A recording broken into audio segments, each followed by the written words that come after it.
The 7 duties of social harmony. This narration outlines the essential right of a Muslim over another, fostering a community built on kindness and mutual support, which is discussed in Sahih al-Bukhari hadith number 2445. It is narrated by Muawiyah bin Suwaid radiallahu anhu. I heard Al-Bara bin Aziz radiallahu anhu saying, the Prophet ﷺ ordered us to do 7 things and prohibited us from doing 7 other things. Then Al-Bara radiallahu anhu mentioned the following. Number 1, to pay a visit to the sick. Number 2, to follow funeral procession. Number 3, to say to a sneezer, may Allah be merciful to you. Number 4, to return greetings. Number 5, to help the oppressed. Number 6, to accept invitation. Number 7, to help others to fulfill their oaths. May Allah grant us the character to fulfill these 7 duties and make us a source of comfort and justice for others around us. Amin.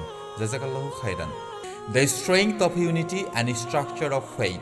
The narration uses a powerful physical analogy to illustrate how believers should support and strengthen one another, which is described in Sahih al-Bukhari hadith number 2445.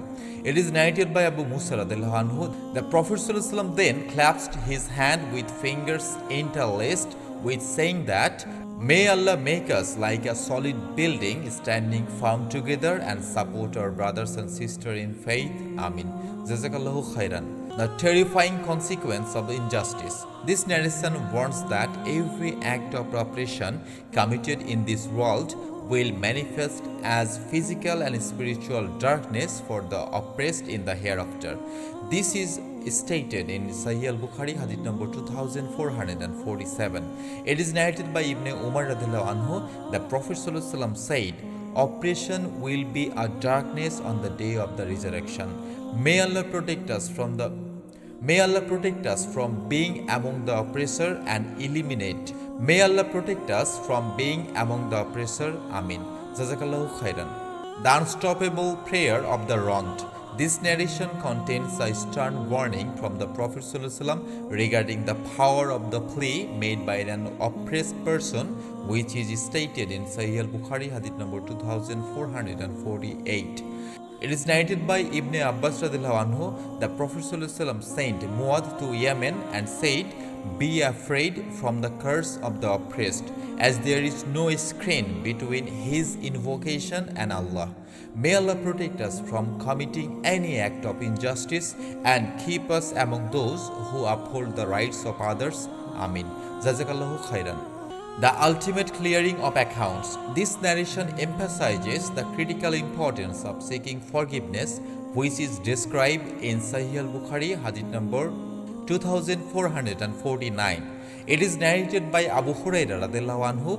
Allah's Messenger sallallahu alaihi wasallam said, whoever has oppressed another person concerning his reputation or anything else, he should beg him for forgive him before the day of resurrection, when there will be no money to compensate for wrong deeds. But if he has good deeds, those good deeds will be taken from him according to his oppression which he has done.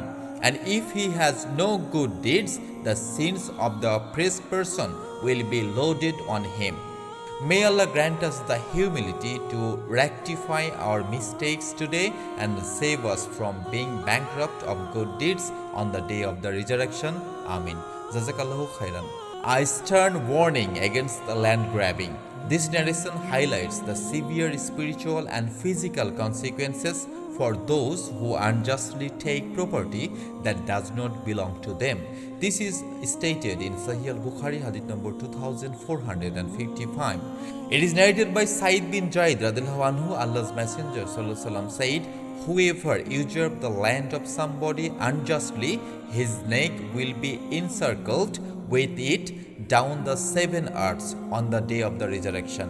May Allah protect us from greed and grant us the integrity to respect the boundaries and property of others. Amin. Jazakallahu khairan. The gravity of unjust procession.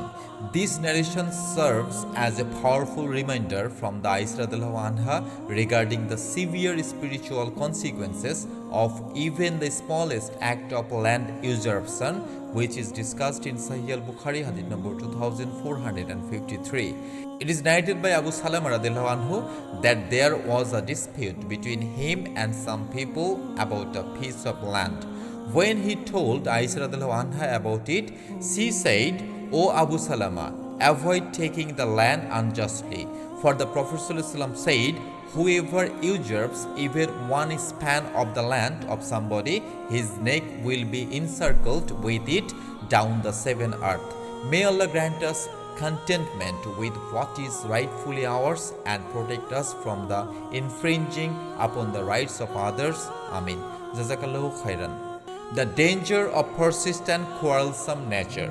This narration highlights how constant arguing and being difficult can lead to being disliked by Allah, which is stated in Sahih al-Bukhari hadith number 2457.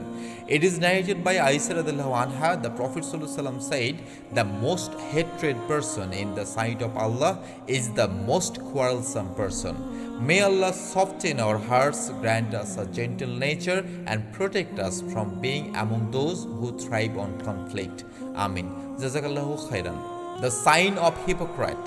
This narration provides a virtual checklist for self-reflection, outlining the behavioral traits that define hypocrisy in character, which is stated in Sahih al-Bukhari, hadith number 2459. It is narrated by Abdullah bin Amr radiallahu anhu. The Prophet ﷺ said, "Whoever has the following four characters will be a hypocrite, will have own characteristics of hypocrisy until he gave it up." These are: number 1, whenever he talks, he tell a lie. Number 2, whenever he makes a promise, he breaks it. Number 3, whenever he makes a covenant, he proves treacherous. Number 4, and whenever he quarrels, he behaves impudently in an evil, insulting manner. May Allah purify our hearts and tongues from these traits and grant us sincerity in our words and actions. Amin. Jazakallahu khairan. The balance of provision and fairness. This narration addresses the specific right of a family regarding the property of a provider who is neglectful or misery, which is discussed in Sahih al-Bukhari hadith number 2460. It is narrated by Aisha radiallahu anha.